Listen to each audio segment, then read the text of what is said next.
Muito bom dia a todos, sejam bem-vindos a mais um vídeo de abertura do mercado europeu.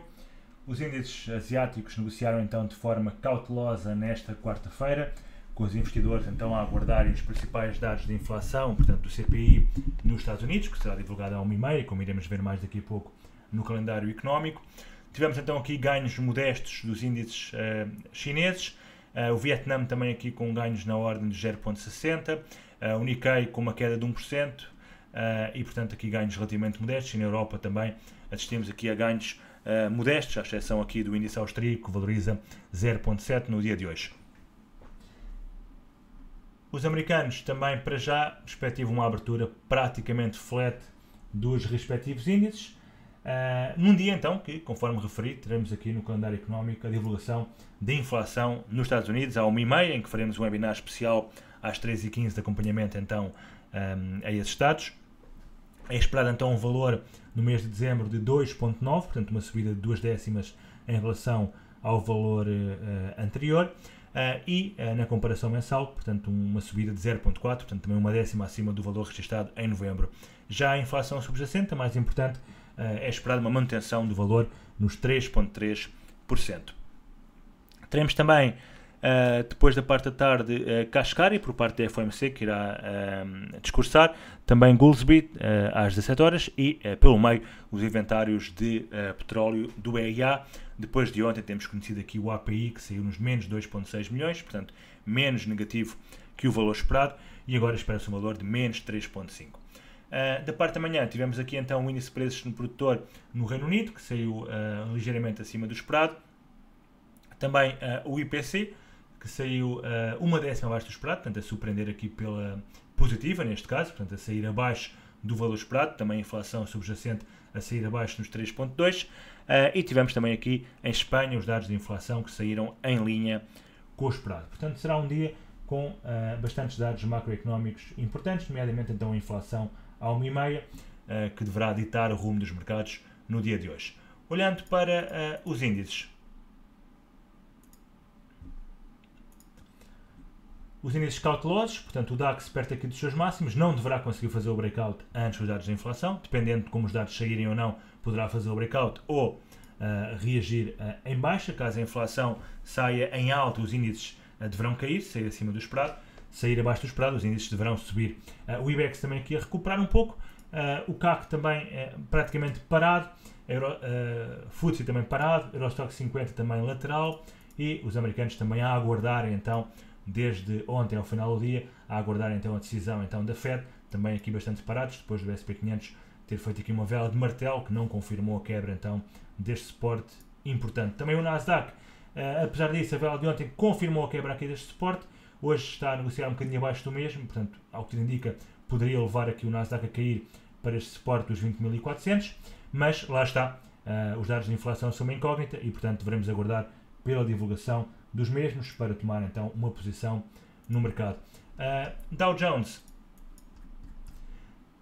também aqui bastante lateral, a aguardar os dados, e o Russell 2000 acabou por não confirmar então aqui o reteste a este range, ao limite inferior do range. Portanto, este trade não faz mais sentido. A ideia era aproveitar aqui um possível reteste para depois então assistirmos a uma queda rumo ao target teórico resultante da projeção deste range no ponto de breakout. Não aconteceu, portanto acabou por reintegrar o mesmo e portanto tem agora potencial para continuar a subir. Portanto aqui há alguns sinais contraditórios nos índices americanos.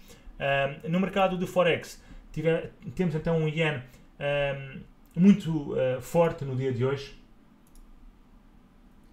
depois do governador do Banco do Japão, Ueda, ter indicado possíveis aumentos das taxas na reunião da próxima semana, citando então perspectivas positivas de crescimento dos salários. Recordar que o Banco do Japão acabou com as taxas negativas em março do ano passado e aumentou as taxas para 0,25 em julho, com os mercados a preverem agora um maior aperto, uma vez que a inflação se mantém então acima dos 2%. E portanto o Yen, uma moeda bastante forte no dia de hoje. Temos também aqui o SEC bastante forte, o AUD muito forte, também o NZD muito forte também, e do lado das mais fracas temos aqui o dólar no dia de hoje e também o CAD. Olhando para o mercado de Forex, vemos então aqui o dólar index a recuar aqui um pouco dos seus máximos, naquela linha de tendência que havíamos referido, leva aqui já 4 pontos de troca, a recuar um pouco, portanto poderá cair, mas lá está, também vai depender dos dados de inflação de mais logo. Mesma coisa para o EURUSD, que parece ter aqui recuperado também com o enfraquecimento do dólar, mas também deverá tomar então uma decisão definitiva, uma direção, aliás, definitiva, depois dos dados então à 1h30. O cable é a mesma coisa, portanto, grande queda, já atingiu aqui o suporte que havíamos referido, esta zona dos 1,21 aproximadamente. Aqui poderá haver algum suporte à evolução da cotação, e o AUD-USD, também o NZD-USD, a recuperarem desde o dia de ontem, depois do enfraquecimento então, do dólar americano. O Yen está muito forte, portanto, Euro-Yen para baixo, Libra-Yen para baixo e, sobretudo, Dólar-Yen para baixo, com o Dólar-Yen a quebrar então aqui a zona dos 157 em baixa. No campo das matérias-primas, as agrícolas, a soja mantém-se aqui numa fase de consolidação, mas disparou, portanto, atenção que está bastante forte. Se quebrar aqui os máximos de final de setembro, poderá continuar a subir. O café está desinteressante, continua lateral. O milho, sobretudo o milho, está muito forte, o trigo está mais lateral. O milho deverá continuar a subir, não há sinais de inversão.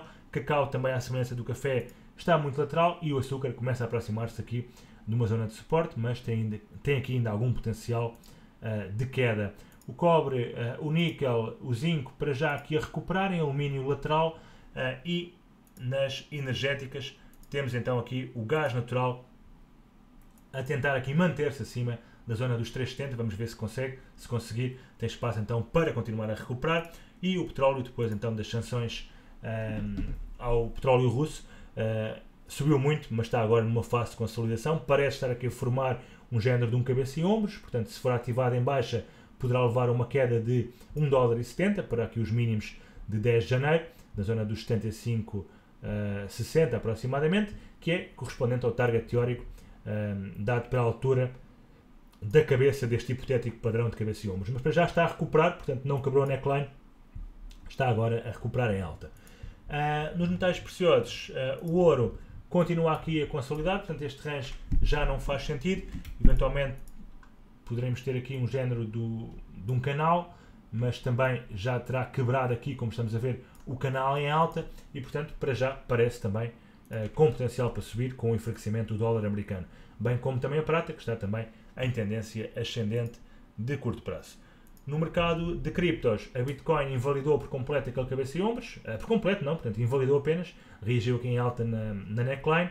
Vamos ver se ainda virá para baixo ou se subirá, portanto, e virá aqui testar este máximo relativo feito no princípio do ano, na zona dos 102.300 aproximadamente. Bem, por hoje é tudo, ficamos então por aqui. Um bom resto de dia a todos e bons negócios.